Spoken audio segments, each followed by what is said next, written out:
10 players who the Detroit Lions will not have on their roster in 2021 that we have seen in the past couple of years.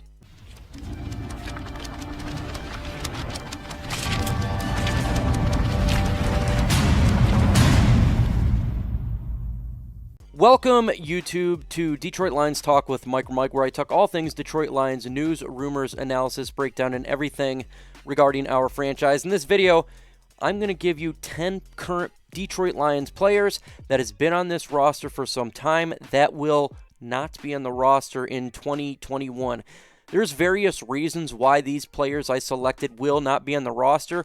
3 of them are actually current free agents, and 7 of them will be cap casualties. Now, getting rid of the cap casualty ones, this could either be release or via trade, just giving the idea that they will not be on the roster because of the cap situation. If you know what's going on with the cap situation, the Detroit Lions right now are negative $10 million, and they have to get back into the positive. So I went through the Lions roster, I went through the cap issues regarding the Detroit Lions, and I believe that these players will be gone due to that. Now, there's a couple free agents. It's simple. We won't be able to pay for their services, and that's why I did this list. Let's go ahead and start right now with number 10, and that's going to be Jarrad Davis. The reason I went Jarrad Davis here is because he is coming to be a free agent.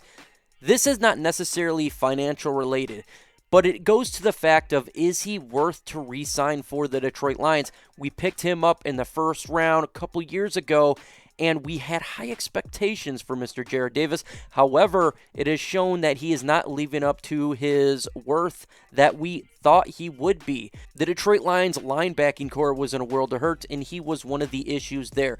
When it comes to finances, if they wanted to re-sign Jarrad Davis, I don't think that's going to be an issue. But is it worth it due to his lack of ability? That is my question here when it goes to Jarrad Davis. Is he worth it? Is the amount of money that he could get, is that worth to having him on the roster? And in my personal opinion, no, it is not. Now, with all the people on this list here, I think he's probably the most likely candidate to get re-signed with the Lions just because Dan Campbell liked him. But we'll see going forward. I still think he is outside looking in. Comment. Grade the Detroit Lions cap situation. It's simple. A, B, C, D, or F. Is the Detroit Lions doing really poor in 2020 with the cap issue, or are they doing fairly good? Given the circumstances of the pandemic, it makes it less due to the cap not actually getting higher, but shrinking a little bit, so it may be hard for them from there.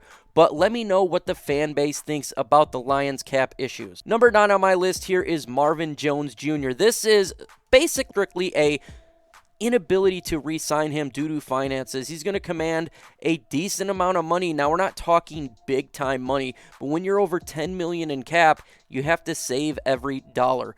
Marvin Jones Jr. is getting a little bit older, and he may want to command more money to stay in Detroit because he wants to play for a winner. So you would have to overpay for Marvin Jones Jr., understanding that the Lions are in rebuild mode. They don't have Matthew Stafford anymore. Marvin Jones Jr. could be an individual the Detroit Lions simply cannot afford to sign, with the understanding that they are in rebuild mode. As much as I like Marvin Jones Jr., and I am looking from a franchise financial standpoint, and to me, starting over doesn't make a whole lot of sense. Number 8 on my list here is a free agent as well, and that's obviously Kenny Golladay. The reason the Detroit Lions, and I have a hard time him signing, is he's going to command a money between $14 and $18 million a season. The Detroit Lions are a little cash strapped right now, and to invest that type of money in a team that has many and multiple needs on a restart and a reboot of this team, it doesn't make a lot of sense. They have a lot of other players they need to pay, and Kenny Golladay would remove them with the ability to do so. In a rebuild mode, it's hard to pay that type of money for Kenny Golladay. Again, like I said, I love Kenny Golladay, and I think I would love to see him on the team. It would be difficult, though, for the Lions to sign other players if you re-sign Kenny Golladay. And given the issues regarding this cap, to me, it's hard for them to re-sign another player who I want them to re-sign, then fork out $14 to $18 million for a wide receiver that the Lions are in rebuild mode. Now we're going to go ahead and go to the players currently on the roster, and the reason I don't have these players on here is because it makes sense from a financial issue here. When it comes to number 7, I have Kerryon Johnson. Now, right now, his cap is $2,069,357.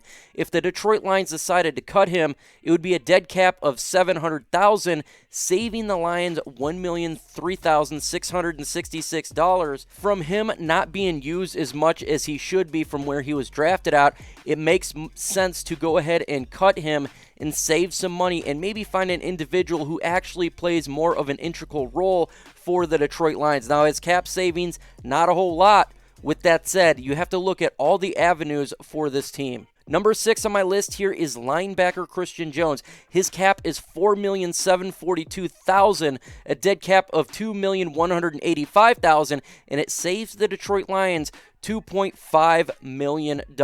Saving that type of money is very important for the Lions right now. We have to get under the cap. Linebacker Christian Jones has been playing fairly awful for the Lions linebacking core. It doesn't make a whole lot of sense to keep him on the roster, but it does make sense to recoup some of that cap space to find individuals that can play better for that position. For my view, Christian Jones being cut is a net positive for the Detroit Lions financially and play on the field. Number 5 on my list is quarterback Chase Daniel. His cap is $5.3 million, dead cap of $3 million, but it saves the Lions $2.3 million. Chase Daniel is definitely not the future of this team. He is a poor backup. You can go ahead and get a quarterback, Blau, or anyone else to be the backup to Jared Goff or the NFL draft. Having Chase Daniel back there makes no sense from a perspective of play on the field and financially. He was a bad signing last year, and he's proven to be a bad player on this roster in 2021. Hit that like button, folks. The more likes you get, the more chance this video gets out there, and we're going against the legacy media.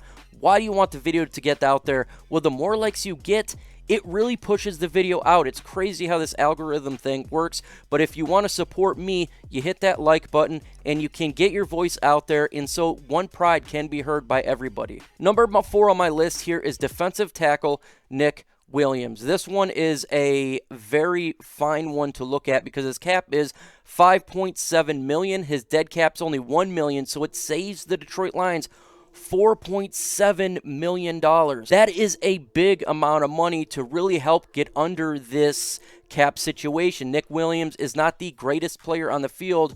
Revamping this defensive line should be a priority for Dan Campbell. Nick Williams really does not have an asset to cap ratio when you look at that. You cut him, you save money, and we can find another player in the draft or a stopgap in free agency. Third on my list here is Jesse James. Now, Jesse James costs $6.4 million, dead cap hit of $4.2, and it saves the Lions $2.142 million. Jesse James has done absolutely nothing for the Detroit Lions on offense. And we got individuals out there like Hunter Bryant, who is extremely cheaper, that puts out the same type of production. Why pay a guy the type of money we're paying him when he's not utilizing that skill set on the field? It saves money. It doesn't really hurt the offensive production, and we can go younger at this position. This could be an individual you can cut or trade. Either way, I don't see him being on the Lions roster in 21. Justin Coleman is number 2 on my list. His cap is $11 million, a dead cap hit of $6 million. If the Lions decided to cut him, it would be $4,942,000. Saves, again, the Detroit Lions much money that's required. Justin Coleman wasn't doing that great again in 2020. So if the Lions want to go ahead and get a guy like Darryl Roberts, who did actually good in his position but costs a ton of money less, it makes sense. Go ahead, cut this guy, save some money, and get younger at the position. Finally, the last individual on my list here is Desmond Trufant. His cap hit is $12.1 million, a dead cap of $6 million, and it saves the Detroit Lions $6,187,000. Cutting this guy It makes all the sense in the world. He barely plays, he's always injured, and it's saving the Lions a lot of money. You go ahead, cut this guy. We already got a young folks in Jeff Okudah and Amani Awarie. You could just simply pick a guy up like Darryl Roberts, keep him on the team, draft another guy for the future, but having him on this team doesn't make a lot of sense. He's always injured, and he costs a lot of money. Didn't do a whole lot on the field. Cutting him will help the Lions out. With all the moves that I said, this is what the cap situation would look like. Currently, negative $10.9 million. They cut these guys and don't re-sign the other ones. It's a cost savings of $19.7 million and ends up being above the cap at $8.829 million. Makes all the sense in the world. You're saving money, you're getting rid of these guys, and you're doing a favor by getting younger and helping the defense out. Most of these guys are defensive players. Save the money, get new guys under the cap. Lot of sense there. There's other individuals we can look at. Romeo Okwara, he's becoming a free agent. If they decided to do these moves, and they could do some more, such as Danny Shelton, they can re-sign a Romeo Okwara. You can mess with the cap a little bit, but it really helps the Lions out financially and stability-wise, just changing some of this roster because it's really awful. But in the upcoming videos, we got the live One Pride podcast at 6:30 p.m. Eastern Time on Thursday. Make sure you were there. It's absolutely fun. We do the live mailbag segment. Ask us any questions, and we will answer.